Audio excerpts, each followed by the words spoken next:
Hello students, आज की इस वीडियो में हम पढ़ने वाले हैं the reactivity series.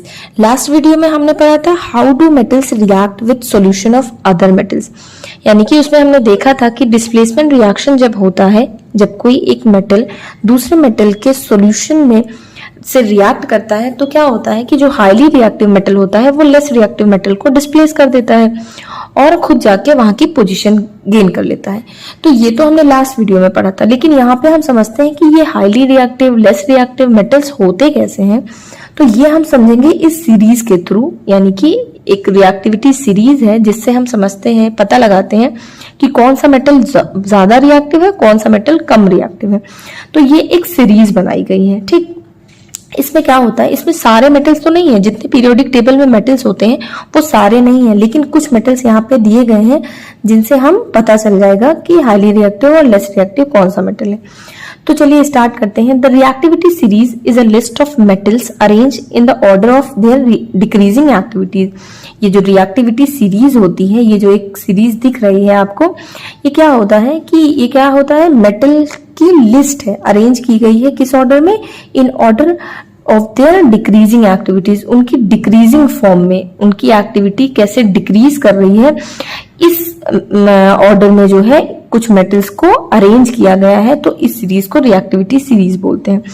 After performing displacement experiments, जो कि डिस्प्लेसमेंट रिएक्शन हमने लास्ट वीडियो में पढ़ा था, तो वहां पे हमने ये चीज समझ ली थी कि जो हाईली रिएक्टिव होंगे वो लेस रिएक्टिव को डिक्रीज जो है डिस्प्लेस कर देंगे। तो ये चीज क्या कह रहा है कि द फॉलोइंग सीरीज टेबल 3.2, जो कि ये टेबल है, एक्टिविटी सीरीज कहलाती है, नोन एज द रिएक्टिविटी और activity series has been develop. तो जो है इसी डिस्प्लेसमेंट रिएक्शन के थ्रू जो है एक रिएक्टिविटी सीरीज बनी है, जो कि यहाँ पे आप देख सकते हैं। अब ये क्या है, अच्छा सबसे पहले एक चीज और याद करें कि इसको याद करना पड़ेगा, क्योंकि इसको जब आप याद रखेंगे तो जब आप डिस्प्लेसमेंट रिएक्शन पढ़ेंगे तो वहां पे आपको तुरंत पता चल जाएगा मेटल को देखते ही कि कौन सा ज्यादा रिएक्टिव है और कौन सा लेस रिएक्टिव है।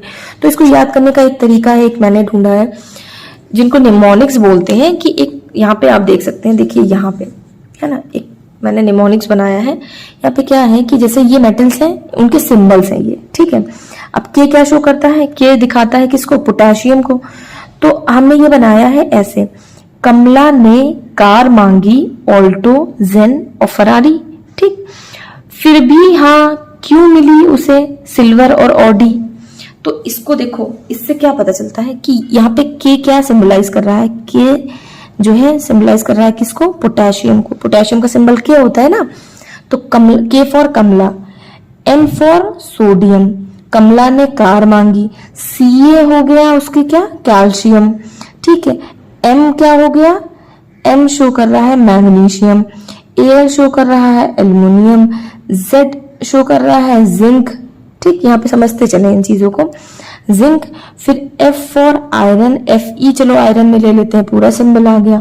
फिर P for P and B मिला करके यहाँ पे लेड बना। ठीक, फिर एच शो कर रहा है हाइड्रोजन को, सी यू शो कर रहा है कॉपर को, एम शो कर रहा है एम फॉर मरकरी, तो मरकरी का यहाँ पे सिंबल होता है एच जी।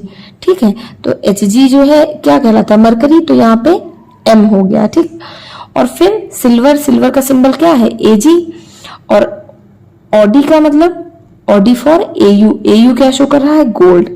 तो देखो ये तरीके होते हैं कुछ चीजों को याद करने के, है ना। हाँ, तो यहाँ पे इसके थ्रू आप समझ सकते हैं, इसको जब आप पढ़ेंगे एक लाइन में एक राइम बन गया, समझ लीजिए, कमला ने कार मांगी, ऑल्टो, जेन, फरारी, फिर भी हाँ क्यों मिली सिल्वर, ऑडी।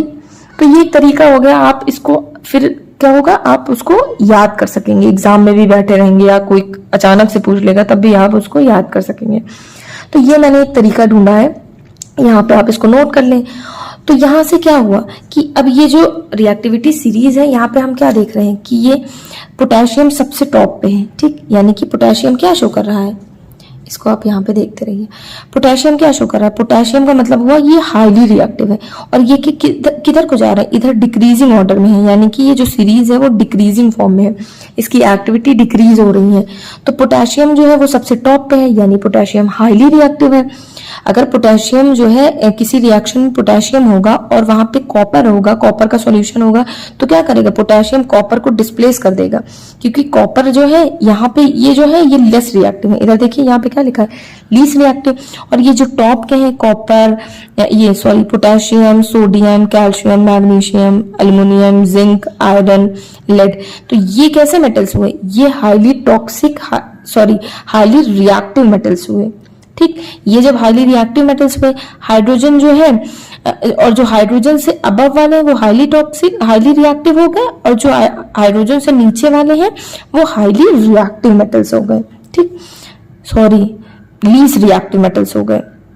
तो इन लीस्ट रिएक्टिव मेटल्स में कौन कौन आ गया, जैसे कॉपर, मरकरी, मरकरी का सिंबल क्या है, Hg, मरकरी आ गया, गोल्ड, सिल्वर आ गया Ag, और गोल्ड आ गया Au। तो ये क्या हुए, ये लेस रिएक्टिव हुए, ये हाई रिएक्टिव हुए।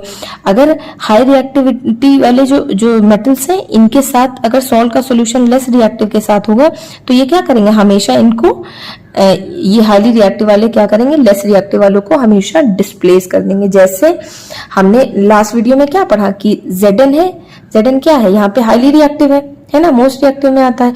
और अगर कोई सॉल्यूशन है कॉपर का, कॉपर सल्फेट हुआ, ठीक, तो Zn क्या करेगा, कॉपर को डिस्प्लेस कर देगा, यहाँ पे ZnSO4 बन जाएगा और क्या बन जाएगा, कॉपर बाहर हो जाएगा। तो ये हमने लास्ट वीडियो में पढ़ा है। यहाँ पे क्या हो रहा है कि जिंक ने क्या किया, कॉपर को डिस्प्लेस कर दिया, अपनी जगह से हटा दिया और खुद जो है सॉल्यूशन बना लिया सॉल्ट का और कॉपर डिस्प्लेस हो गया। तो आई होप कि ये रिएक्टिविटी सीरीज आपको समझ आ गई हो। तो रिएक्टिविटी सीरीज याद जरूर करना है क्योंकि ये बहुत इंपॉर्टेंट है। जब आपको पता होगा कि कौन सा मेटल टॉप पे है यानी कि मोस्ट रिएक्टिव में आता है और कौन सा लेस रिएक्टिव है, अगर रिएक्टिविटी सीरीज में नीचे साइड आ रहा है तो वो लेस रिएक्टिव है, अगर ऊपर साइड आ रहा है तो हाईली रिएक्टिव है। तो ये चीजें हैं, इसको याद करना बहुत इंपॉर्टेंट है और ये जो है आप याद करेंगे तो आप डिस्प्लेसमेंट रिएक्शन आसानी से कर सकते हैं। तो आई होप कि आपको ये समझ आया हो। Thank you.